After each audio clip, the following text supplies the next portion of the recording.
Hello guys, this is your friend and we are back with a new fanfic.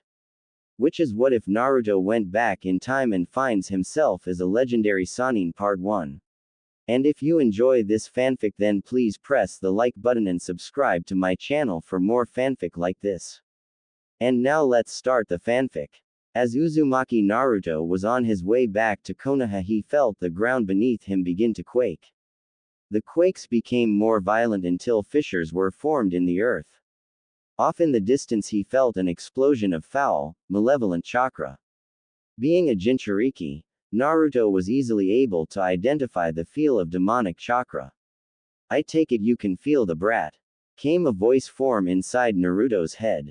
I doubt there is anyone in the elemental countries that can't.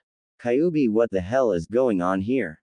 Asked Naruto. The Kyuubi replied with simply one word, Akatsuki. What you are feeling, brat, is the chakra of all of the Biju excluding myself being released at once, replied the Kyuubi in a somber tone. Shit.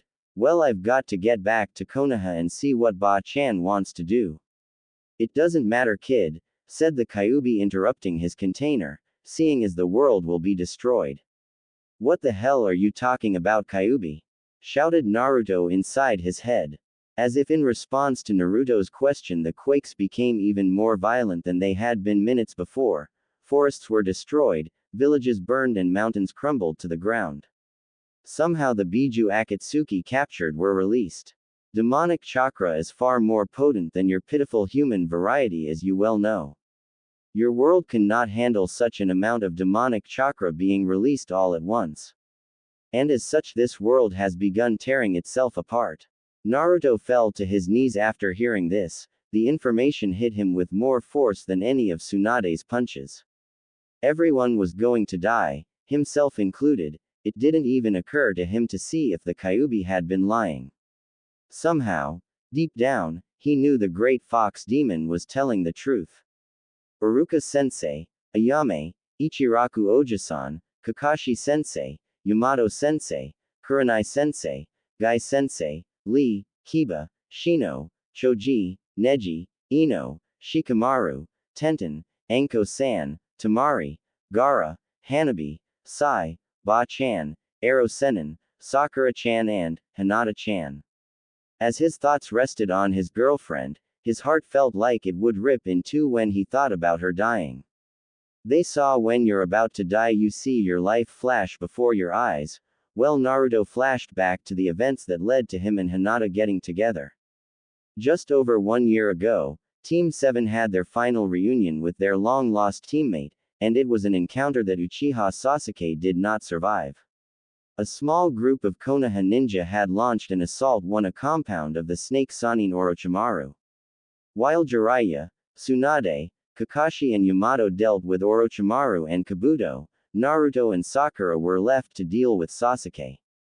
He was furious when Naruto told him that he had already killed Itachi and that Orochimaru kept it from him. Sasuke retaliated to running his Kusanagi, grass cutter, through the one person that loved him more than life itself, Haruno Sakura. Luckily the wound wasn't fatal and Sai was able to deal with the wound. However, the fact that Sasuke had tried to kill Sakura sent Naruto over the edge and he finally went all out and threw their friendship out the window. And when everything was said and done, Futen, Rasengan wind release, spiraling sphere, is infinitely more powerful than Chidori, thousand birds. So it was that Naruto had finished what Itachi had started. The Uchiha clan was wiped off the earth forever. Afterwards Sakura quit as a shinobi and fell into a deep depression. She shut herself off from everybody for 3 whole months. Naruto assumed that Sakura hated him for killing Sasuke and began to fall into depression himself. But throughout all the aftermath of Sasuke's death, Hinata was there for him. Within a few weeks Naruto came to terms with what happened and was back to his usual self. Hinata and Naruto continued to spend lots of time together and a month later Naruto fulfilled one of Hinata's greatest desires. Hinata got her first kiss from Naruto. And aside from the protests of the Hyuga elders, whom were quickly dealt with by Tsunade, it had been smooth sailing ever since. Tears started to form in Naruto's eyes, but sadness was quickly replaced with unbridled fury towards those responsible for the founding of Akatsuki, Konan, Pain and Uchiha Madara. But there were other things to deal with at the moment, so he quickly pushed those thoughts out of his head. He then asked the Kyuubi probably the most important question of his life. "Hey Kyuubi, is there anything we could do to fix this?" The Kyuubi was silent for a moment and Naruto waited for its answer rather than yell and scream as he was known for. "Well brat, there is something we could try. But it is incredibly dangerous and will most likely result in both our deaths." As if sensing what Naruto was about to ask, the Kyuubi answered before Naruto could even ask the question. "Time travel. Baka Fox, everybody knows that time travel is impossible," claimed Naruto angrily. "It is impossible for you humans and yet that hasn't stopped you from trying for generations," said the Kyuubi with disdain. "However, there is a demonic technique that allows travel through time. The problem, however, lies in the fact that you are not a demon and there is not enough time to properly prepare the technique." "So what does that mean then?"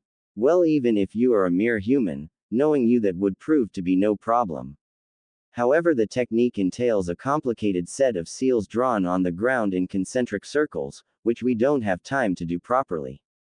Basically, since the seals will be incomplete, we will probably both die," said the Kyuubi seriously. "Well, you know me Kyuubi," said Naruto to his tenant, "I've been defying the odds all my life, let's do it." Inside his cage, the Kyuubi began carving out a series of seals with his claws. But time was of the essence and many of the seal circles were improperly aligned, while others were left incomplete. "I sure hope this works because I have no intentions of passing to the afterlife with this gaki." Within minutes, the Kyuubi had drawn in all the seals he thought he had time for. Naruto notes that the sky had turned blood red and the severity of the earthquakes continued to increase. He also noted a faint orange glow coming from the direction of Konoha. "Alright brat, we're as ready as we're gonna be. So first I'm going to pour my chakra into the seals to activate them. Then I am going to force out as much of my chakra as I can through the seal to hopefully create a tear in time. Hopefully this will work and we won't end up dead." "Well, let's get this show on the road then," said Naruto. "One thing before I start, since the seals are incomplete, I have no idea where we will end up in the past if this works. Oh, and this will hurt worse than anything you have ever experienced." Naruto was about to respond to the Kyuubi when suddenly he felt the Kyuubi release more of its chakra than ever before. And true to his word, Naruto found himself in more pain than he ever thought humanly possible. It felt like his entire body was burning from the inside out. Demonic chakra seemed to just spring forth from Naruto and erupt into the sky. Naruto was in so much pain that he just wanted it all to end. Suddenly he noticed something odd in front of him. It looked like the space in front of him was beginning to tear. Slowly but surely the tear began to get wider and wider, until it was about 3 times as tall as Naruto. Inside the tear there was a swirling mass of multicolored energy. "Just hang on for a few more seconds kid, almost done." Suddenly the energy expanded outward and completely enveloped Naruto. He felt himself being pulled forward into the tear and then everything went blank. Inside Naruto's mindscape, the unconscious form of Kazama Uzumaki Naruto was face down in front of the Kyuubi's cage. Slowly he began to stir and push himself up to a sitting position. "Now that you are awake brat, welcome to the past," said the Kyuubi. "What you mean it actually worked? We're not dead?" Naruto asked the Kyuubi eagerly. "No brat, we are not dead," replied the Kyuubi while snickering. "However, there are a few complications. First off, we are much farther back than we should be, decades before you were born. I am not certain exactly how far, but luckily we are only a mile or two from Konoha, so it won't be too hard to find out." After spending 17 years with the Kyuubi, Naruto could say that he knew the fox pretty well. Years of deception and plots to gain freedom had granted Naruto unique insight to the demon. So he knew there was something the Kyuubi wasn't telling him. "Well, at least I'm alive, I'll deal with the other stuff when I make it to Konoha." So how about you tell me whatever it is you're trying to keep from me? The Kyuubi bared his fangs in what could be considered a sly grin. Indeed, he found it increasingly more difficult to keep things from his vessel over the years. You're not as dumb as you look anymore, brat. It seems that somehow the time travel process has separated us. I am finally free from you. A look of pure terror washed over Naruto as he began to consider the implications of what this could mean. Although the two had gotten along better in recent years, Naruto knew that the Kyuubi would still devour him and probably destroy Konoha if given the chance. Ah, the beautiful stench of fear. You don't know how long I've waited to see you fear me, brat. But lucky for you, I won't be sticking around to devour you. What the hell do you mean? Asked Naruto. From the first day I met you, it's been one day I will free myself from this prison and devour you, blah blah blah. Indeed, normally I would seriously consider devouring you, but there is no need for that. I can feel my soul gradually leaving your body and merging with my own body in this time. After the process is complete, it seems I will be returning to Demon World. So I suppose you and your village lucked out, stated the Kyuubi simply. Realization slowly washed over Naruto's face. So you mean? Yes, you won't have to worry about me stopping by the day you are born, as I will be leaving this world permanently.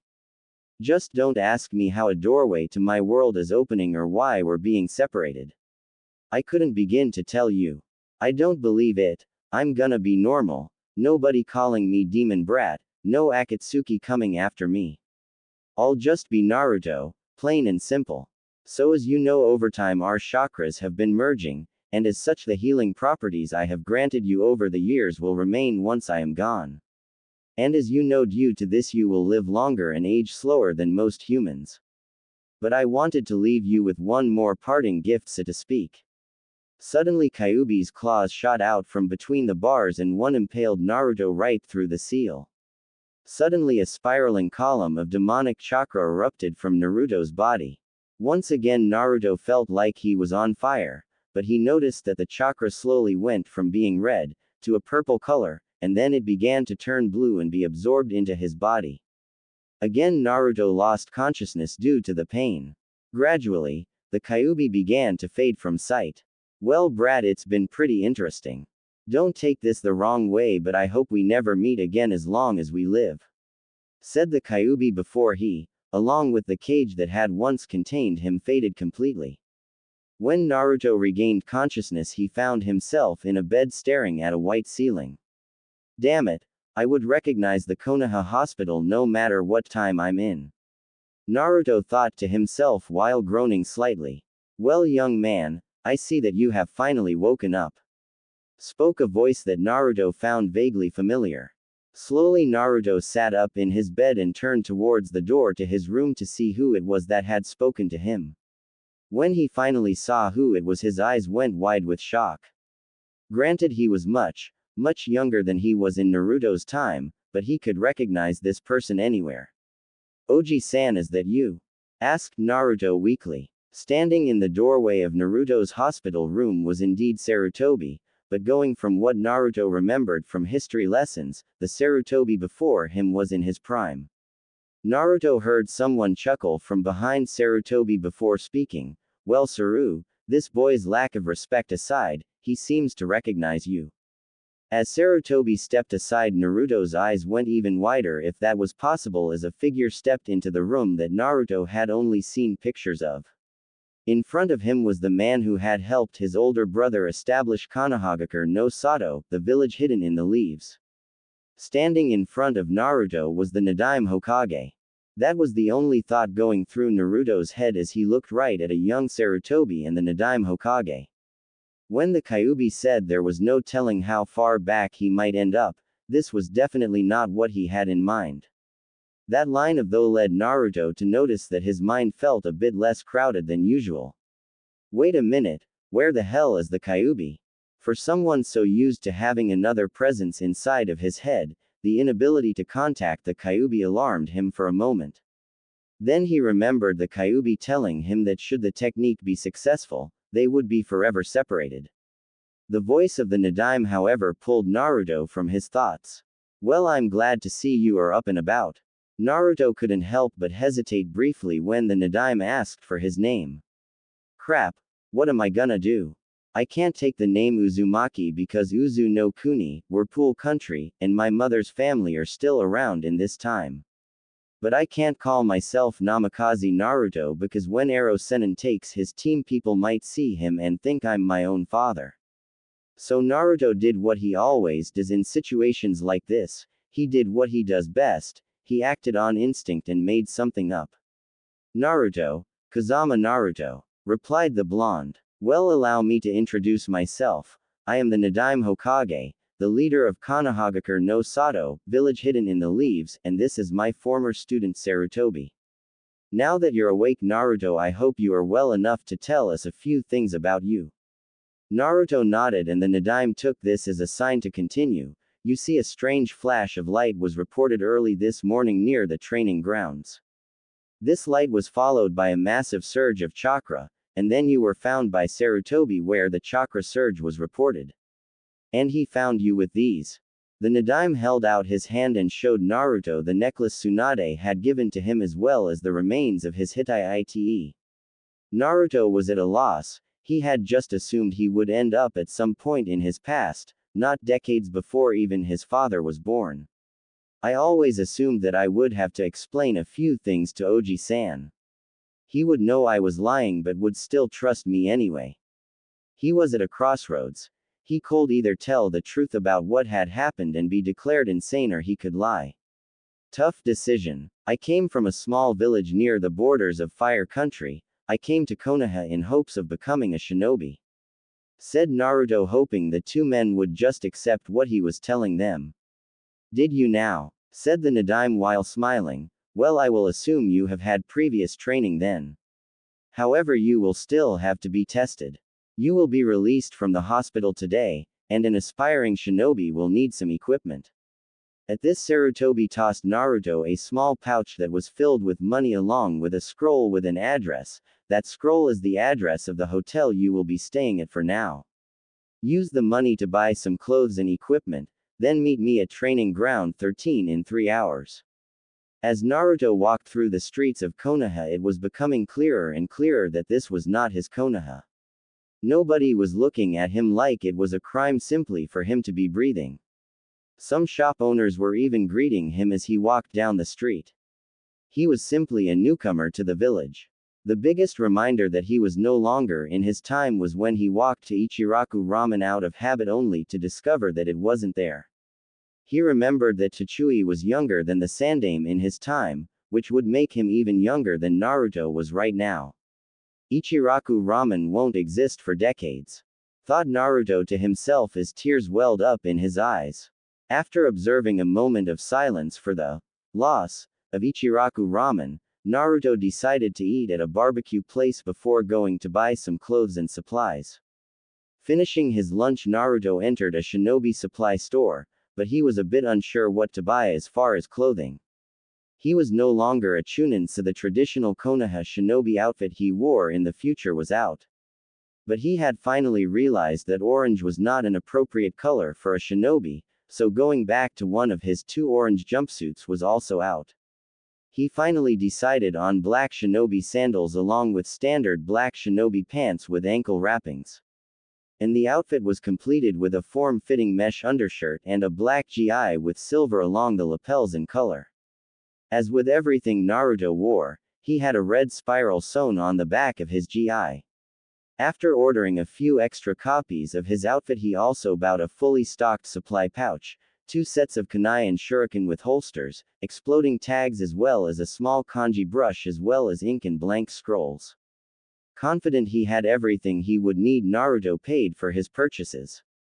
As he was about to leave, a set of weight bands caught his eye. He used the last of the money he had to purchase the weights before deciding to find his hotel room. Once Naruto found his hotel room, he proceeded to get ready to meet Sarutobi later.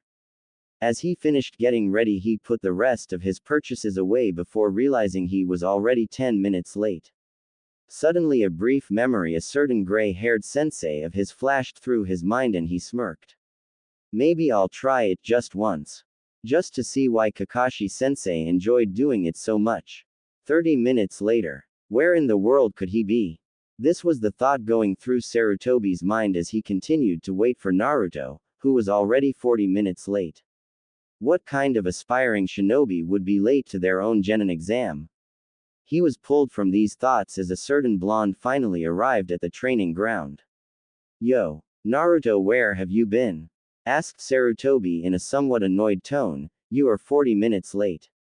Sorry about that, I got lost on the road of life, said Naruto, perfectly mimicking the trademark excuse of his former, or rather future sensei. The man who would become the Sandaime Hokage sweat dropped upon hearing Naruto's ridiculous excuse for his lateness. Well, now that he's here, Saru, I guess we can get started, said an amused Nadaime Hokage as he emerged from the forest. So the two shinobi took Naruto through the various portions of the genin exam. They were quite impressed. With the exception of his above-average ranking with Genjutsu, he performed exceptionally in all other areas. Had he been at the academy, he might have beat out Orochimaru for Rookie of the Year, thought Sarutobi to himself. All that was left now was the ninjutsu exam.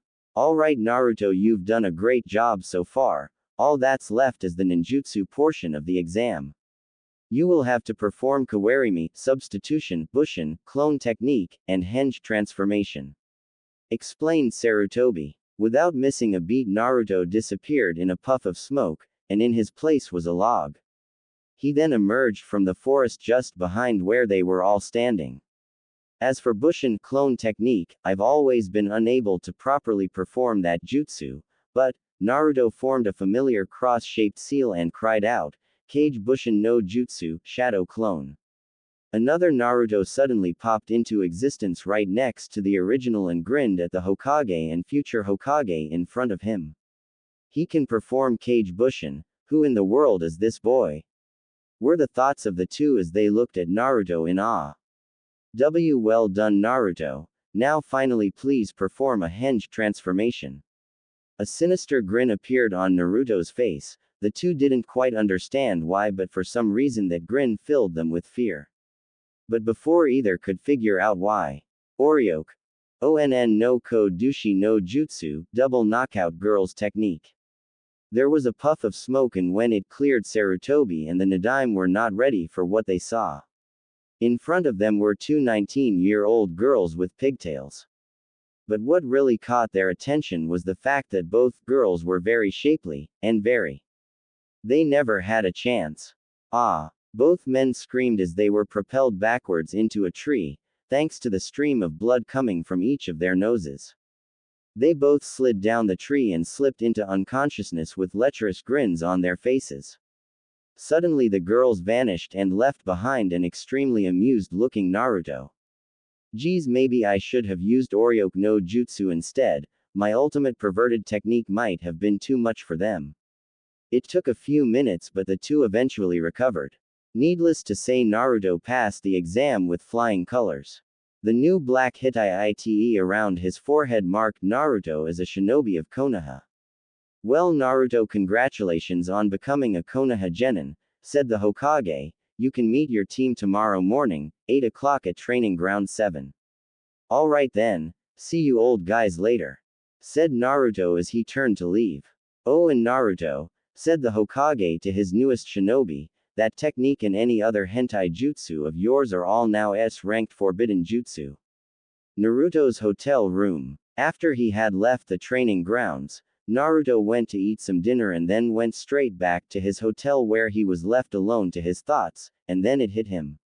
He was all alone, again. He tried to tell himself over and over that they hadn't died, rather that they had not been born yet. But it was all the same to him, alone was alone. The life that he had in Konoha was gone forever. Eventually Kazama Naruto would be born, he would have a happy childhood, a mother and father who loved him. Everyone in Konoha would respect him as the son of the Yondaime. Eventually he would follow in his father's footsteps and become a shinobi. One day he might even fall in love with Hyuga Hinata, and while Kazama Naruto could grow up and do these things, it wouldn't be him. Try as he might, Naruto couldn't stop the tears from falling. Suddenly, he realized that this wasn't going to fix anything. I'm always saying that I would do anything for my precious people, aren't I? Sitting here bitching and moaning isn't going to fix anything. I have a chance to change things in the past so their future will be different. So what if I'll have to sit back and watch? His old life was gone, and he would have to come to terms with that because that life would belong to someone else. However, even though his old life was gone, that didn't mean that he couldn't make a new one here, in this time. As the thoughts in his head started taking a more positive turn, Naruto drifted off to sleep. Hokage's office. Konoha was a relatively new shinobi village, but even so the Nadaime Hokage was already becoming somewhat of a legend. He had helped found Konoha with his older brother. And he was feared in battle due to his rage and blade and his ability to use Suiten Jutsu without a water source. As great a warrior as he was, the greatest enemy of all Kages managed to defeat him every time, paperwork. It was an unrelenting enemy that never diminished and had an infinite number of allies.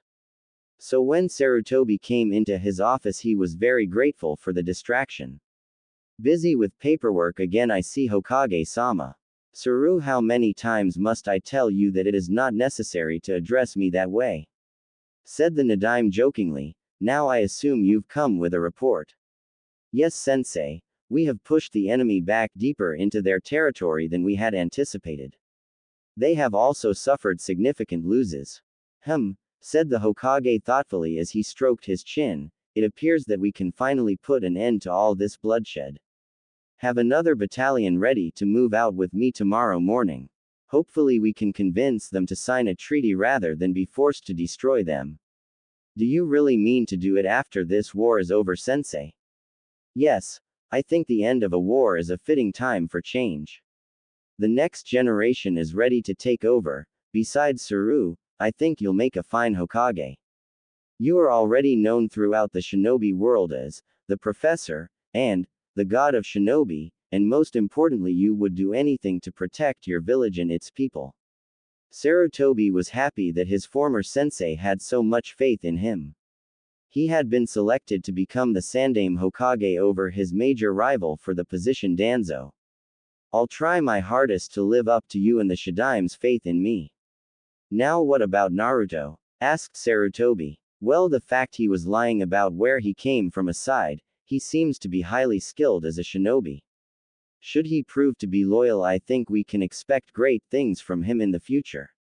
It's strange, sensei, began Sarutobi. We both know he wasn't telling the truth about where he came from, but I'm not worried about him being a possible spy.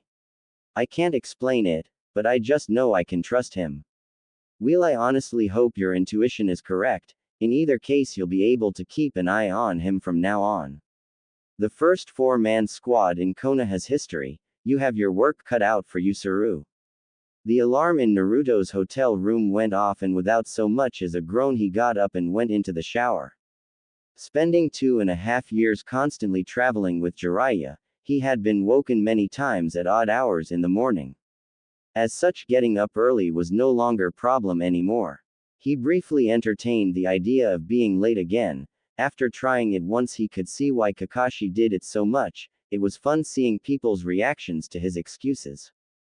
But seeing as it would be his first time meeting his team, he decided it would be better to make a good impression. So he got dressed, went out for some breakfast, and then began to make his way to Training Ground 7. He was a bit early, so he walked leisurely through Konoha towards his meeting place. It's going to be strange seeing that training ground again without them. Naruto mused to himself. As he arrived at the training ground, he froze in shock at what he saw. He had never expected this to happen. Why in the hell didn't I expect this?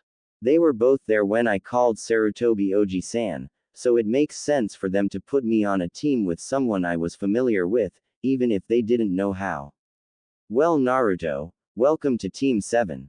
Sarutobi then introduced him around. He had thought Jiraiya was lying when he told him that Tsunade was flat-chested as a genin, given her future development. But lo and behold, there she was, flat-chested and all. Naruto was thankful that Orochimaru wasn't very talkative. He had greeted him and said hello, but that was all. It took everything Naruto had to keep his face blank and keep from projecting killer intent at the future Snake Sannin, but he had. But after he met Orochimaru, he noticed that someone was missing. Well, Naruto, it appears your final teammate is La. Sarutobi never got to finish his sentence due to a smoke bomb that went off in front of them. Naruto's sweat dropped. He knew what was coming next. Sure enough, as the smoke began to clear, he heard a voice. Behold, Konoha's greatest shinboy and master of stealth. The one whose supreme manliness and good looks can woo women twice his age. The great Jiraiya-sama has arrived. I can't believe he does things when he's 50 that he used to do when he was 12. Naruto couldn't help but laugh as he looked at his future sensei. Sure, his unruly white hair was much shorter, as were the red markings under his eyes, but he was still Jiraiya. I wonder if he already peaks at the hot springs at this age. Knowing him, the answer is probably yes. Though Naruto to himself, well, new kid, I see you've already met Orochimaru, and flat chest over he. This time it was Jiraiya who didn't get to finish his sentence, courtesy of a punch from Tsunade that planted him on the ground. Pervert. I told you to stop calling me that. It's not my fault I haven't developed yet, Jiraiya Baka. Screamed Tsunade. Unknown to the two of them, but both Sarutobi and Naruto had the same thought going through their head as they watched what was happening in front of them. This is going to be interesting. Naruto's first week as a member of Team Sarutobi had been interesting to say the least. Their time had mostly been spent working on D-ranked missions and team-building exercises. And did they ever need it? Although getting used to a fourth team member was not the problem. Sometimes Naruto couldn't believe that these three bickering children would eventually become the greatest team of shinobi that Konoha would ever produce. Having only been on the team a little over a week, he hadn't gotten to know them particularly well yet, but that would come in time. He did seem to naturally get along with Jiraiya and Tsunade, however.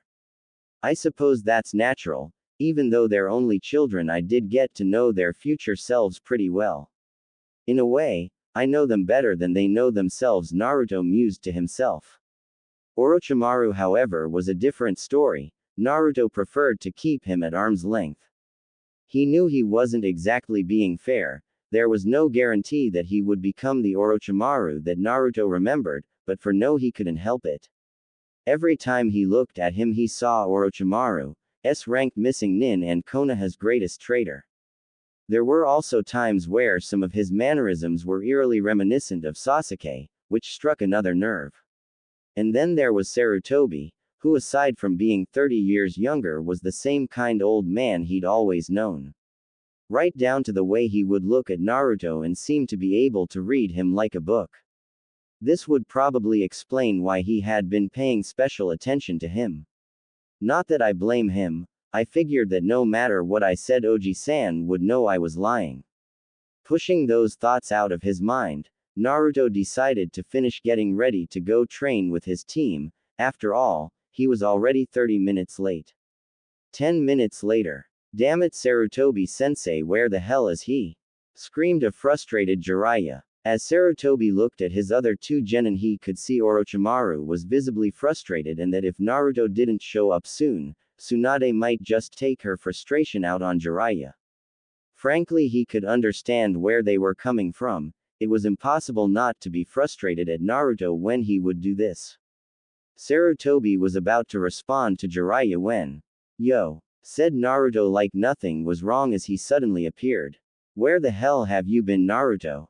screamed an enraged Tsunade. Naruto looked at his teammates with a bored expression worthy of Hatake Kakashi before answering, "Sorry I'm late. A group of rogue ninjas set the Hokage Tower on fire and I helped to put it out." Sarutobi and Orochimaru both sighed and shook their heads in disbelief. They were both wondering if he would ever at least try to come up with a plausible excuse. Jiraiya and Tsunade, however, liar. Instead of responding, Naruto merely smiled at both of them sheepishly. "Well, now that our entire team is here, what will we be doing today, Sarutobi-sensei?" asked Orochimaru, who had decided to speak for the first time. Said Sarutobi to himself as he seemed to be asking himself the same thing. I thought we would take a break from D-ranked missions and work on an advanced chakra control exercise. At this point Naruto tuned out Jiraiya complaining about wanting to be taught some kick-jutsus, as well as Sarutobi explaining how chakra control was important to a shinobi. Seeing as they were genin, if they were going to work on chakra control there was only one exercise they could be doing. Tree climbing, thought Naruto to himself smiling as he remembered working himself to exhaustion in the forests of Wave Country. Suddenly Naruto was pulled from his daydream as Tsuruboy threw 4 kunai onto the ground. Each of you pick a tree and use these kunai to mark your progress, instructed Sarutobi. Orochimaru took his kunai in hand, but before he began climbing he attempted to test exactly how much chakra was needed for him to stick to the tree. He really is a genius, thought Naruto as he couldn't help but be impressed by what Orochimaru was doing. Tsunade got about 10 feet up on her first try before slipping off. Jiraiya on the other hand barely made it 5 before the bark cracked and he was propelled from the tree. Smooth move Jiraiya Baka, taunted Tsunade as he landed on the ground in an unceremonious heap. Before Jiraiya could respond Orochimaru finally began to climb his tree, and he made it twice as far as Tsunade had before marking his progress as he began to slip. Well done Orochimaru, and you as well Tsunade. Jiraiya, you could stand to learn something from how Orochimaru approached this exercise, said Sarutobi. At this Jiraiya was fuming. It's always Orochimaru this, or Orochimaru that. Suddenly everyone noticed that Naruto had started to climb his tree. He made it about halfway up before he fell, surprising everyone, Sarutobi included. That was very good Naruto, praised Sarutobi as he stared at Naruto intently. He wasn't the only one, the rest of his team was looking at him oddly as well, especially Orochimaru. I suppose he isn't used to being outdone. Well, that's definitely better than I did my first time with this exercise. But judging by the look Oji-san is giving me, I suppose I did a little too well. Thanks Sarutobi-sensei, said Naruto while smiling. He wasn't used to getting too much positive attention. Naruto began to notice that the dynamic between Jiraiya, Orochimaru and Sarutobi was not all that different than that of himself, Sasuke and Kakashi was. With that in mind, he couldn't help but sympathize with Jiraiya a little, so he decided to help him out. Not bad for a first try you two, the key is to use the proper amount of chakra, said Naruto to his blonde and white-haired teammates. Jiraiya, you need to try using less chakra while you on the other hand Tsunade need to use a bit more. Heeding their teammates' advice, the two got back to work.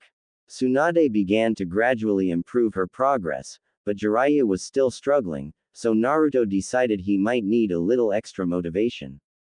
You know Jiraiya, the sooner you finish with this tree climbing exercise, the sooner you can go peeping at the hot springs, whispered Naruto into his teammate's ear.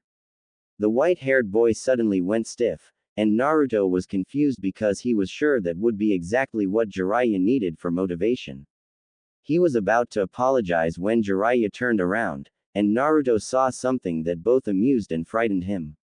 His teammate had a fire burning in his eyes that was often referred to as the flames of youth by a certain pair of green spandex-wearing individuals. Geez, I thought only Lee could do that. Suppose this proves there really is such a thing. Scary, but at least I won't have to listen to any speeches about the flames of youth for a few decades, thought the former Jinchuriki with a shudder as he remembered how enthusiastic Lee and Guy could be sometimes. Alright, let's do it, yelled a very determined Jiraiya. Naruto couldn't help but laugh. No matter what age, beautiful women seemed to be Jiraiya's ultimate motivation in life.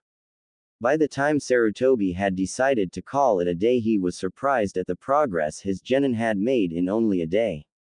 Naruto was about 2/3 up his tree while Orochimaru was about halfway up his. But what was surprising was that Jiraiya had actually passed up Tsunade and was only about 10 feet behind Orochimaru. You four have done very well with this exercise. In addition to our training, I advise you to work on this exercise on your spare time. In addition to improving chakra control, it also helps to build your stamina and chakra reserve. Sarutobi-sama. Sarutobi didn't get a chance to finish speaking to his genin. A messenger had came with news of the war. An agreement had been reached to end the war. But it had come at a heavy price. The Nadaime had fallen in battle. As Naruto lay on the bed in his apartment, his thoughts were erratic, but for the most part he kept thinking about different things that had happened since he'd been in this time. His apartment reminded him of the fact that he had moved in the day that the Nadaime had left for the front lines. Then his mind drifted to Sarutobi and Tsunade. The Nadaime's death would probably hit the two of them harder than anybody. He was more to those two than just the leader of Konoha. To Sarutobi he was a mentor and a friend, while to Tsunade the man was family. Thinking about Tsunade had made him remember his first meeting with his new teammates. Flashback. The three young genin were looking at their new team member with confusion evident on their face. Genin squads consisted of a Junin sensei and 3 genin, so why were they getting a 4th? Alright team, as you can see we have a new team member. So let's take a moment to introduce ourselves again for his sake. Tell everyone a bit about yourself. Likes, dislikes, dreams and hobbies. Said Sarutobi as he looked at Naruto, indicating he wanted him to go first. Well, my name is Naruto and I like ramen. My dislikes are the 3 minutes it takes to prepare ramen as well as arrogant people and traitors. My hobbies are training and learning about seals. My dream. Naruto had to pause for a moment as he gave that some thought. His dream was to become Hokage, but was that what he still wanted? He had wanted to become Hokage in order to gain acknowledgement from everyone that had looked down on him for being a Jinchuriki, as well as being able to protect those important to him. But he wasn't a Jinchuriki anymore, so he was in direct control of what people here thought of him. He also didn't know what the consequences would be if he became the Yondaime instead of his father. My dream is to be the greatest shinboy in Konoha's history and to be happy. Sarutobi studied Naruto for a moment. Whether he knew it or not, his dream had revealed a bit about him. Becoming the greatest shinboy in Konoha's history was a big goal, but the look of determination in his eyes made it hard to doubt him. What had caught Sarutobi's attention was what he had said after that. It was phrased in a way that made it seem as if he had led a troubled life. I wonder what happened to you, Naruto. Seeing as Naruto was finished, the other blonde on their team decided to go next and introduce herself. I'm Tsunade. I like my family and I dislike perverts. At this point she sent a glare in Jiraiya's direction. My hobbies are spending time with my little brother and studying anatomy. My dream is to become a great kunoichi and make my grandfather and granduncle proud. Naruto couldn't help but notice that she was already starting down the path to becoming a legendary med nin. I am the great Jiraiya. I like beautiful women and dislike sticks in the mud like Orochimaru. My hobbies are training and spending time at the hot springs. Researching. I never really thought much about a dream for the future though. Doesn't even write Ika Paradise and he's already calling it research. My name is Orochimaru. I don't particularly like much and I dislike loud, annoying people. My hobbies are training and learning jutsu. And my future goal is to become the greatest ninjutsu user in the shinobi world. To be the greatest ninjutsu user in the world, it seemed like a good goal. Naruto wondered where along the line it got twisted into the search for immortality. But maybe, it doesn't have to be like last time. End flashback. Naruto decided to stop reminiscing and go for a walk. He couldn't help but notice how somber the mood around Konoha was. A testament to how much the people were going to miss their Hokage. Nobody had much time to grieve when Oji-san died. We all had to focus on rebuilding the village. Thought the blonde grimly. Somehow as he was walking around, Naruto ended up at the hot springs. He felt a familiar chakra distortion that told him that he was not alone. You know Jiraiya, even on days like today the women of Konoha will still put you in the hospital for peeping, said the blonde to the nearby wall while smirking. At first nothing happened, but then the figure of a person seemed to emerge from the wall. As this person dropped his camouflage, it was indeed Naruto's white-haired teammate. How the hell did you know I was here? Nobody has ever detected me while I use this jutsu. asked Jiraiya with a mixture of shock and indignation. Well, I guess I'm just full of surprises. I'll probably regret asking, but what exactly are you doing here? Well, this is a pretty sad time for Konoha. I just decided to come here and do some research to clear my head and hopefully cheer up a bit, replied Jiraiya. I see, so research must be what they're calling being a pervert these days. Don't call me a pervert, damn it! Screamed Jiraiya without thinking. Instantly a wave of terror washed over Jiraiya, and Naruto smirked knowing what was coming next. There were sounds of movement and angry women coming from the other side of the wall. At this point Naruto decided to make a quick exit and took to the trees. I don't want to get too far away, then I might miss the show. Before Jiraiya could berate his teammate for abandoning him, he felt an incredible amount of killer intent coming from right behind him. Turning around, he saw a horde of women clad in nothing but bath towels. Jiraiya forgot for a brief moment that these women were about to put him in the hospital and began drooling at the sight. That only made them angrier. Hidden perfectly up in the treetops, a certain blonde was watching the mob of women beat Jiraiya within an inch of his life. As he sat there, he felt a smile creep onto his face, just for a moment while he was talking to Jiraiya and watching him get beat up by angry women. It felt just like old times. When the women left, Naruto came down from the trees and picked Jiraiya out of the crater the women had just beaten him into. Having one more laugh at his teammates' expense, he then started to make his way towards the hospital. I forget that he's only 12, he hasn't perfected any of his body hardening techniques yet. Oh well, sooner or later he still had that coming. Jiraiya didn't stay long at the hospital. He only needed to be treated for minor cuts and bruises, well, minor for a shinboy. The doctor, however, was curious. Jiraiya refused to tell anyone how he had gotten injured in the first place. After Jiraiya had been patched up, the two genin wandered around the village for a while. With Naruto poking fun at Jiraiya's previous situation, of course. The two went and ate before deciding to go their separate ways for the night. The next morning Naruto woke up and started getting ready for the Nadime's funeral. He showered, ate, put on his all-black shinobi funeral outfit and left the house. The first thing that Naruto noticed was that unlike with the Sandame's funeral, it wasn't raining. The whole village came to pay their final respects to their fallen leader. Sarutobi, clad in his Hokage robes, along with his former teammates Udatane Kaharu and Mitokado Homura, spoke a few words about their ex-sensei. Tsunade, who was standing next to Naruto, was doing her best to keep herself together, but tears were still falling freely from her face. On the other side of her was Naoki, her 5-year-old brother. Naruto figured that she and the Nadime were close, he was her granduncle after all. He put his arm around her and gave what he hoped was a reassuring smile as she turned to look at him. He didn't say anything, he just stood there with his arm around her, hoping it would provide at least a small bit of comfort. After everyone had dropped a single white flower atop his coffin, the funeral ended. Sarutobi informed his team before they left that they would meet at the usual spot tomorrow to resume their training. Tsunade's parents took Naoki and headed off, while Tsunade headed off by herself in the opposite direction.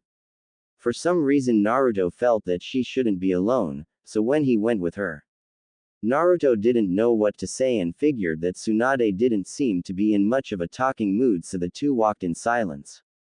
Apparently Tsunade didn't have a destination, she just wasn't quite ready to go home, so the pair just walked around Konoha. After about half an hour or so Tsunade finally started to head home. When the pair got to her house, Naruto simply said goodbye and gave her a hug before walking off towards his own house.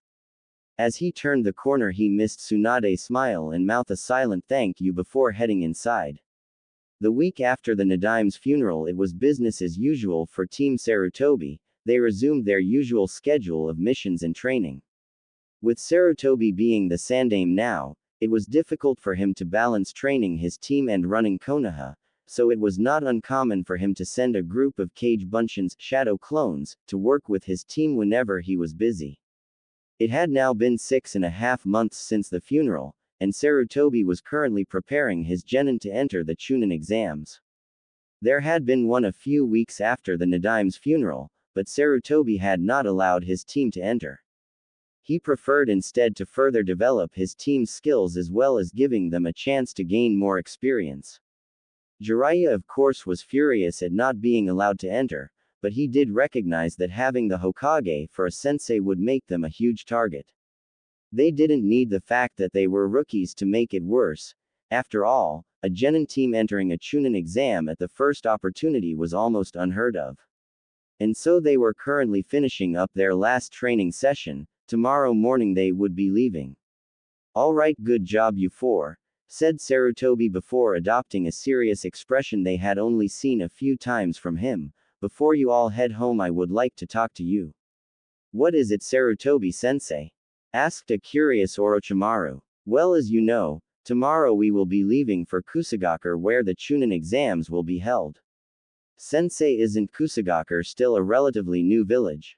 Why aren't the exams being held in one of the larger villages?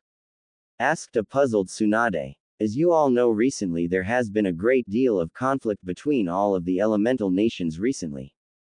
Though the fighting has ceased, the hostility between villages is still quite high, and frankly it was a better idea to hold the exams at a smaller, neutral village, explained Sarutobi.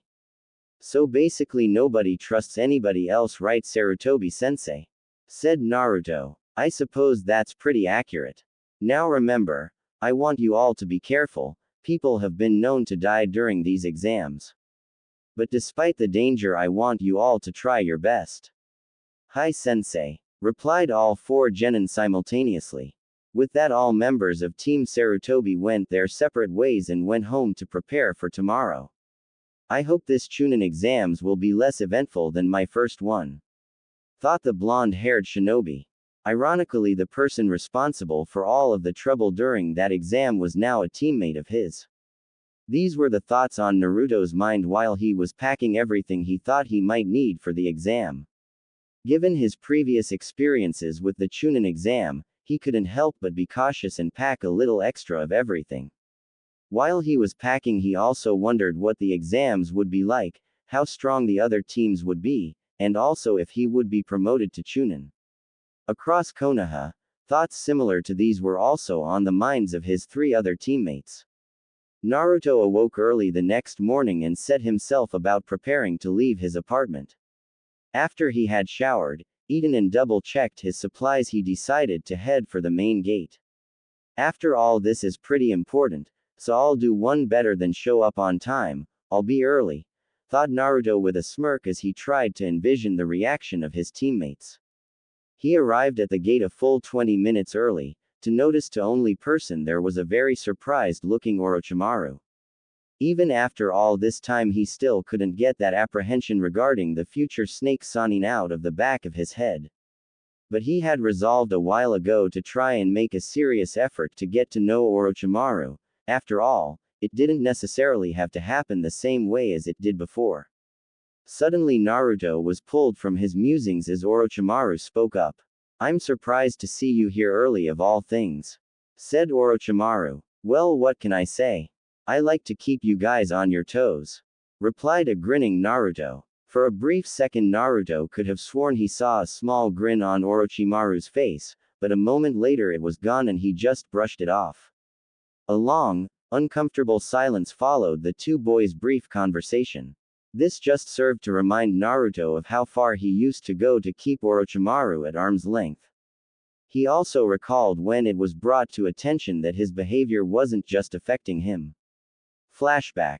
Okay, today we are going to pair off and do some sparring, taijutsu only. So Jiraiya, you spar with Tsunade, and then Orochimaru, you will be sparring with Naruto, explained Sarutobi. Jiraiya and Tsunade both glanced at each other briefly before turning to look at Naruto. For some reason Naruto went out of his way to try and have nothing to do with Orochimaru whatsoever. They figured that he would try to get out of working with him.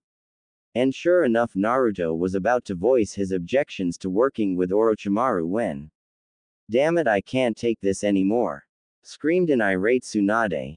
Naruto, I don't know what the hell your problem is with Orochimaru, but get over it. We are a team, the four of us, and it's time you started acting like it. End flashback. And just like that, Tsunade had put Naruto in his place. He could have sworn that for a moment he saw Tsunade Bachan yelling at him rather than his teammate. So like a good boy, he had resolved to work on his relationship with Orochimaru. Who would have thought that she could be just as frightening at 12 as she can be at 50, thought Naruto to himself. So how do you feel about our chances in the Chunin exams, Orochimaru? I am not sure. The exams are said to be extremely difficult, especially on a Genin squad's first try. But I still expect to do well, even if I do not get promoted, answered Naruto's pale teammate.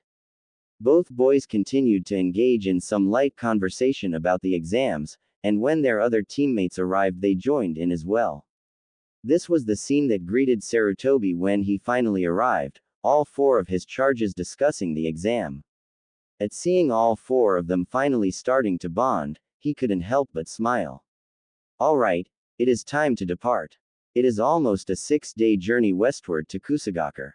The exam, however, starts in 7, so the quicker we get there the more time there will be for you to rest up, said the Sandame to his team. Are you four ready? Hi sensei. And with that the five set off westward towards Kusa no Kuni, land of grass. Most of the journey them through Fire Country, which was uneventful for Naruto. During his training with Jiraiya he had been all over Fire Country as well as a few other places. However, he had never been to Kusa, so he was looking forward to seeing what it was like. So Naruto took particular notice as the landscape began to change. The lush green forests of Hai no Kuni, land of fire, began to thin out and eventually gave way to open plains that signified the beginnings of grass country. After a few more hours Team Sarutobi found themselves traveling through a dense bamboo forest. Naruto paid particular attention due to the fact that he had never quite seen anything like this before. After all, bamboo was non-existent in Konoha.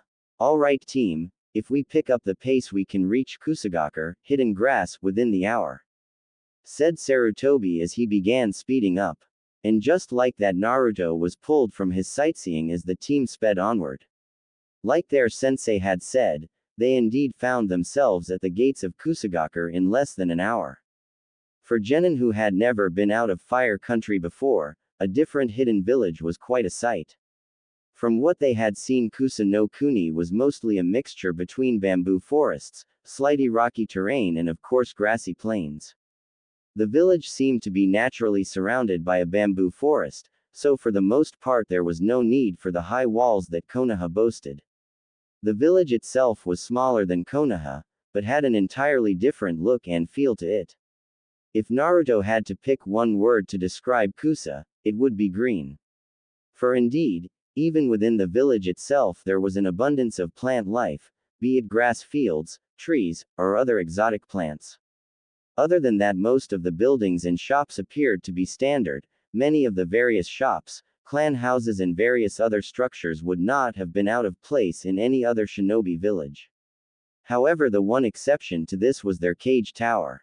It was massive, easily the tallest building in the village, which is normal for a shinobi village. But what was unusual was what the tower was constructed of. It seemed to be made of an elegant sort of marble material. Naruto couldn't help but notice that it looked more like a sculpture than where the strongest shinobi of the village spent his time. As Team Sarutobi continued through the village towards their hotel, each member of the team had their minds on the exam. Naruto exuded somewhat of a focused calm. Orochimaru had schooled a neutral expression onto his face. Jiraiya had on a cocky smirk, but Tsunade seemed a bit troubled. It's unusual to see Tsunade like this. I wonder what the problem is, thought Naruto to himself silently. His time with his new team had given him a much better understanding of women than he had previously possessed at age 12. So he knew it was best to catch Tsunade alone before trying to find out the problem, rather than putting her on the spot in front of everyone. Naruto decided to keep his mouth shut as they continued on their way. After checking in, the team proceeded to their rooms. Being the only kunoichi of the group, Tsunade had gotten her own room. The addition of Naruto split the boys up as well. Naruto roomed with Jiraiya and Orochimaru was with Sarutobi. Before you all go to your rooms, I have just a few things to say. First off, the Chunin exams officially begin tomorrow morning at 9. Here are your entry passes for the exam, said Sarutobi as he handed each of his charges a form of paper. That form contains all the necessary information regarding your first exam tomorrow. This is all the information you will be getting for now. Beyond that, I would like to remind you that your greatest asset in this exam is teamwork. Good luck to all of you. And with that, Sarutobi made a single seal and disappeared in a cloud of smoke. Damn, I really need to learn that jutsu, said Jiraiya and Naruto simultaneously.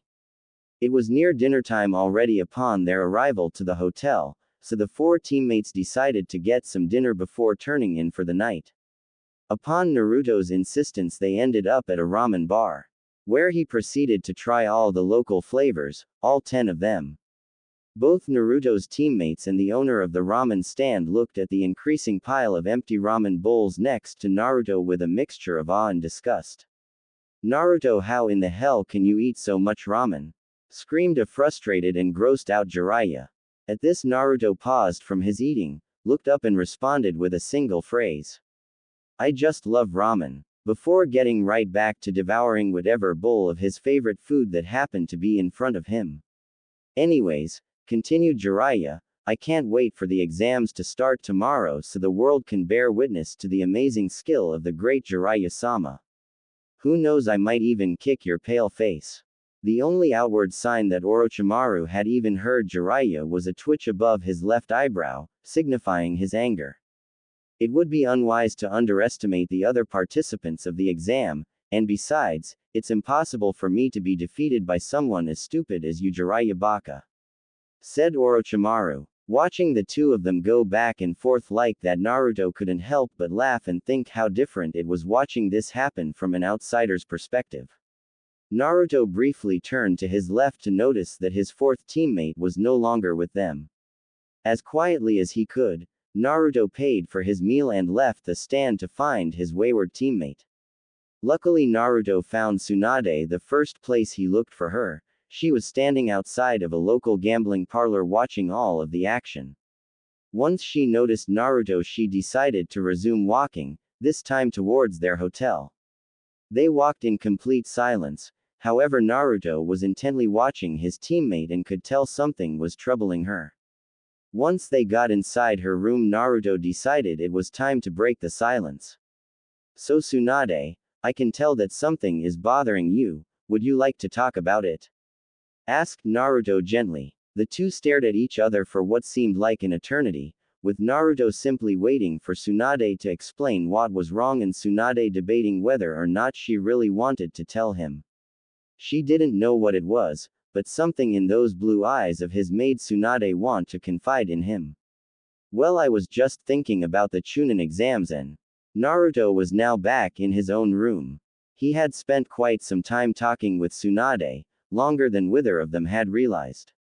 Not that it bothered him, he enjoyed talking to Tsunade. He was now attempting to get ready to go to sleep, but for some reason he couldn't explain, he was antsy. I dunno why I can't just get to sleep. This Chunin exam is going to be completely normal, well, as completely normal as anything in the shinobi world can be. It's not like I have to worry about Orochimaru invading. So why do I get the feeling that something is going to happen during these exams? Doing his best to push these thoughts aside, Naruto soon found himself drifting off to sleep. He had woken up a bit early the next morning, he was too excited to sleep. Even though this would be his third Chunin exam, Naruto still found himself looking towards it. So he showered, ate, and then went about the business of getting dressed and gathering the equipment he would need today. Naruto slipped out of the room as Jiraiya was just beginning to wake up, and decided to wait for his team in the lobby. A little less than an hour later, the four members of Team Sarutobi were making their way to where the first portion of the exam would be held. Each of their faces held a look of absolute determination. Thinking about his team and this exam, Naruto couldn't help but smirk mentally. They'll never know what hit him. It wasn't nearly as impressive the third time around. That was what Naruto couldn't help but think looking around at the assembled genin. He noticed that most of the genin were sending some pretty hostile glares in Team Sarutobi's direction. I guess being personally trained by the Hokage as well as being the only team with a fourth genin paints a pretty big bullseye on our backs, lucky us, thought Naruto dryly. Meanwhile, the rest of Naruto's team was doing their best to mask any apprehension they might have been feeling upon seeing how hostile everyone seemed to be towards them. Although Orochimaru and Jiraiya were doing a better job than Tsunade. Her refusal to show any weakness was the only thing to keep her from shivering at the multitude of glares upon them. As Team Sarutobi headed towards an unoccupied corner of the room, they never noticed a team from both Iwa and Kiri paying them particular attention. So that's the Hokage's team, huh? Asked one of the Kiri genin, who had black hair tied into a ponytail. Yeah, but they don't look like much, replied one of his teammates, a brown-haired kunoichi. Before the last of the Kiri team, a blue-haired nin could agree with his teammate, he was interrupted.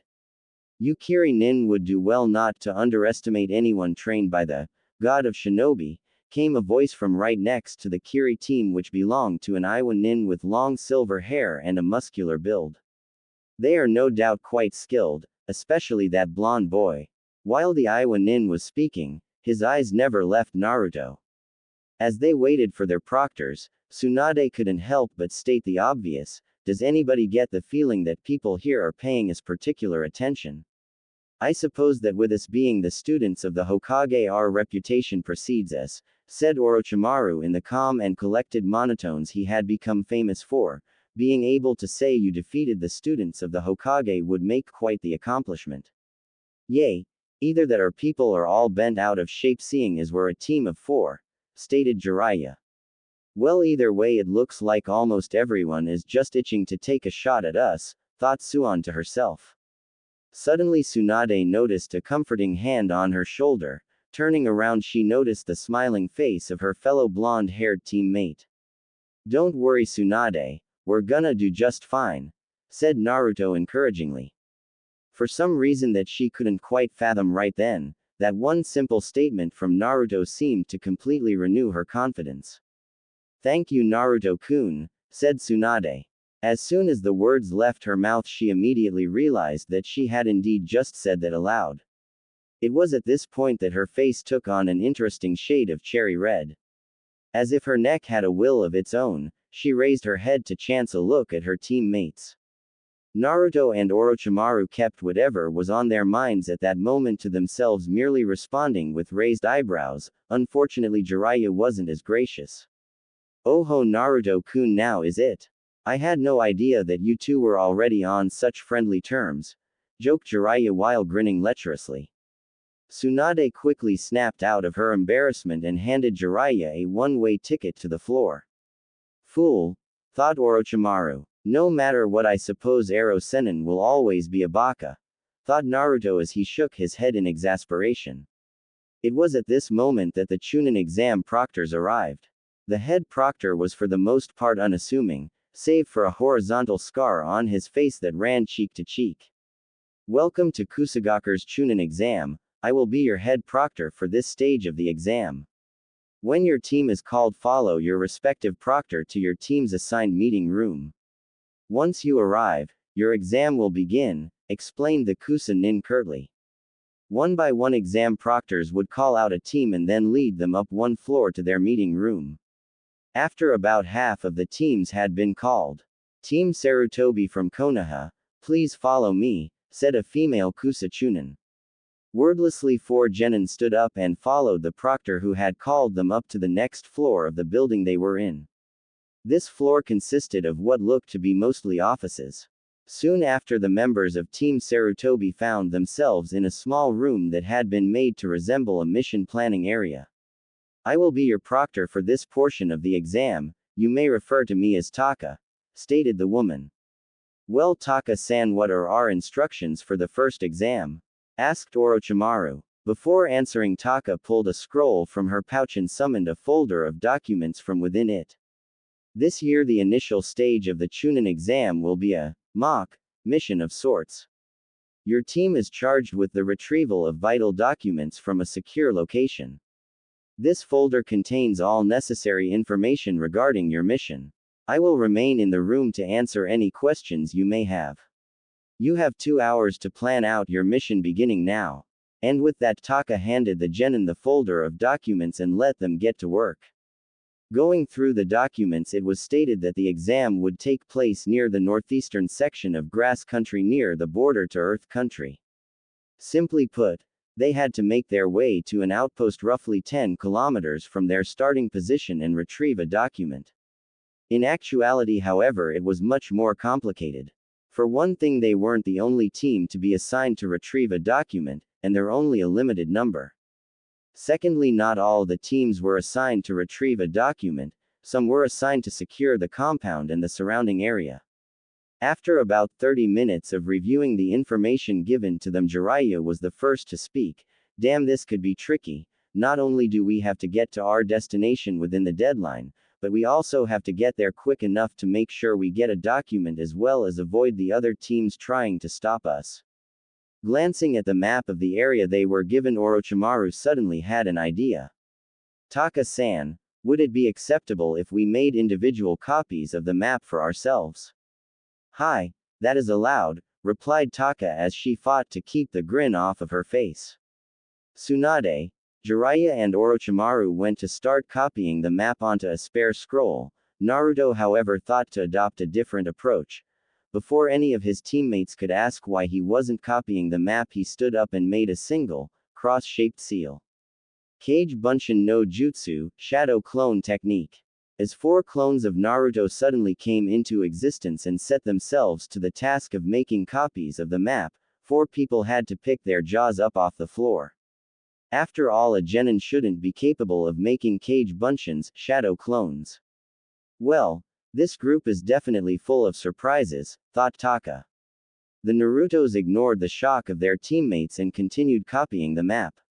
Once the maps were finished, the remainder of the team's time was spent going over strategy. They decided to get to the compound as quickly as possible, avoiding combat whenever possible. Since there was no way of knowing how well guarded the compound would be, they decided to plan their infiltration once they got there. The final thing they did before time was up was discuss what to do in the event they became separated. It was at this point that Taka once again made her presence known. Well, your 2 hours is up. Congratulations on passing the first exam, she exclaimed cheerfully. Shock was evident on the faces of Tsunade, Jiraiya and Orochimaru. Naruto, however, was facing away from everyone so nobody could see his face.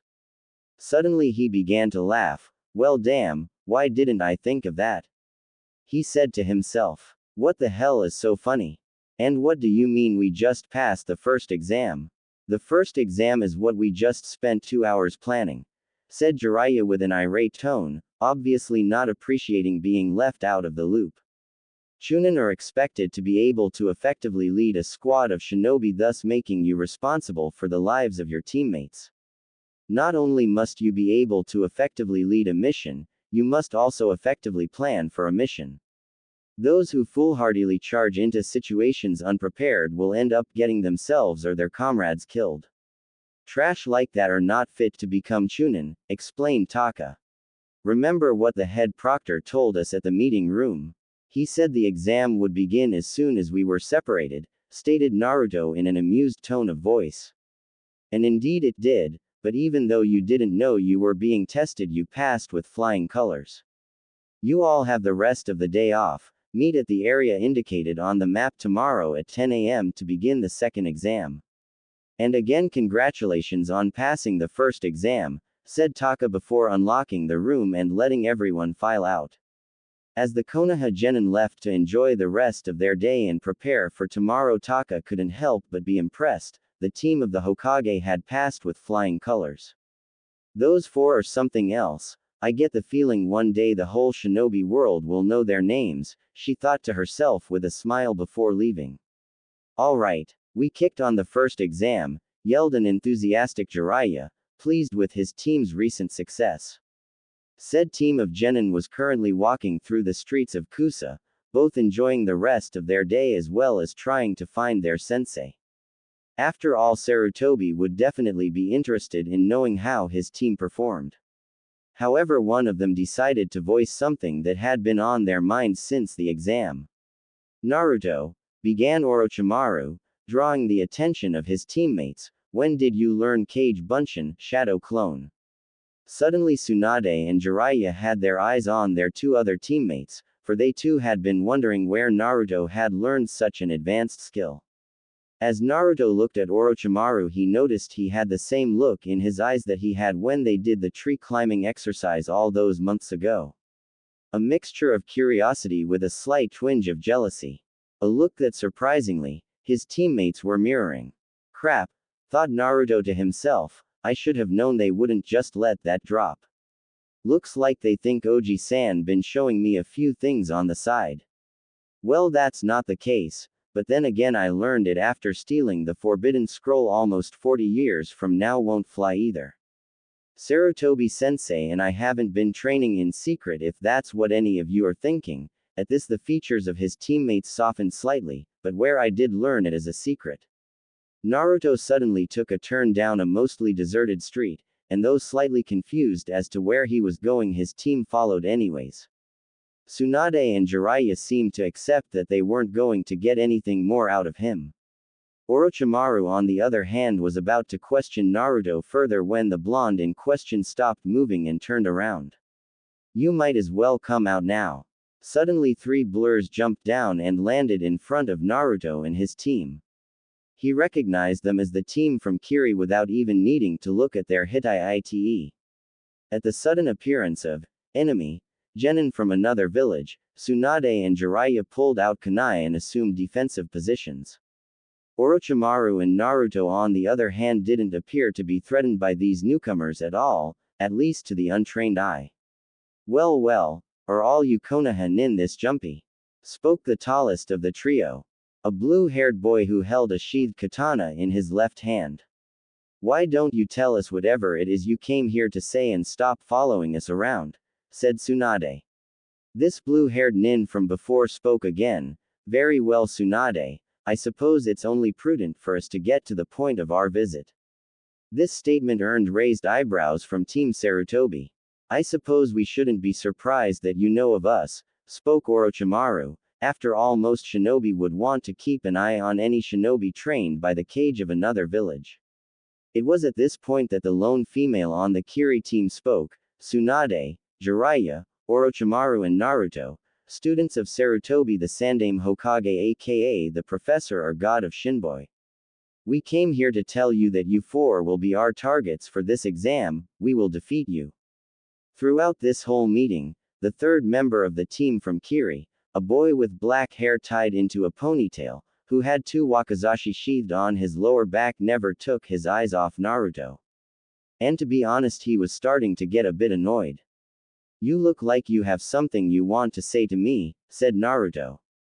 My name is Kenkaku Tishu. I look forward to testing my abilities against you, Naruto, said the boy who called himself Tishu. Naruto noticed that a thick mist began to form on the street they were on, and when it cleared, the team from Kiri was gone. That Tishu guy reminds me of Itachi, and that can't possibly be a good thing. With their unexpected visitors gone, Team Sarutobi decided to continue on their way. They had barely been walking for a few minutes when Naruto's stomach decided to make its presence known. As Naruto's stomach grumbling drew the attention of his entire team, he simply put his hand behind his head and smiled sheepishly. Anyone want to join me for some ramen? At this point, Tsunade, Jiraiya and Orochimaru's sweat dropped before walking off, leaving Naruto to seek out his favorite meal on his own. I take that as a no. 8 bowls of ramen later, Naruto decided to call it quits, but rather than return to his hotel, he decided to continue walking around Kusa. After a little while, he found himself in what he concluded must have been a training area. The sun was just beginning to set, and for some reason he couldn't explain, Naruto felt compelled to watch it. Suddenly Naruto looked behind him and threw a kunai into the bushes. You know I'm getting real sick of people following me around today, he said in an annoyed tone. From the bushes emerged a boy with long silver hair and a muscular build. Naruto identified him as an Iwa nin from the Hitai around his neck. He also noted this mysterious nin had caught his kunai in between two fingers. I apologize for following you all day. I was simply waiting to catch you alone before introducing myself, said the boy in a cheerful tone. My name is Hayubashi Tushiro. It's a pleasure to meet you, Kazama Naruto. With his introduction, he extended his hand, which Naruto shook. Well, you already seem to know who I am, said Naruto with a smirk. Oh, indeed I do, and now that the introductions have been made, I'll be taking my leave. The next time we meet, I'm going to kill you, said Tushiro with a smile on his face. Will you now? Might I ask why you want me dead? Certainly. I believe that aside from myself, you might be the strongest genin in this exam. Tushiro continued to speak in the same cheerful tone. Thus I want to fight you, and when we do, I am going to kill you. I see, said Naruto. You like to fight the toughest competition. Well, you seem very sure you will defeat me. It might not be that easy. Tushiro suddenly threw Naruto's kunai back at him. Naruto caught it with a finger through the ring at the end, centimeters from striking his eye. At this, Tushiro smiled even wider. Oh, I definitely don't expect it to be easy, Naruto. In fact, I hope it will be quite the opposite. After all, easy kills are never satisfying. Yane. After saying his farewell, Tushiro performed Shunshin, body flicker, leaving Naruto once again by himself. Looks like a lot of people are interested in fighting me. This should be fun, thought Naruto to himself as he decided to return to his hotel and get some sleep. After all, it was a big day tomorrow.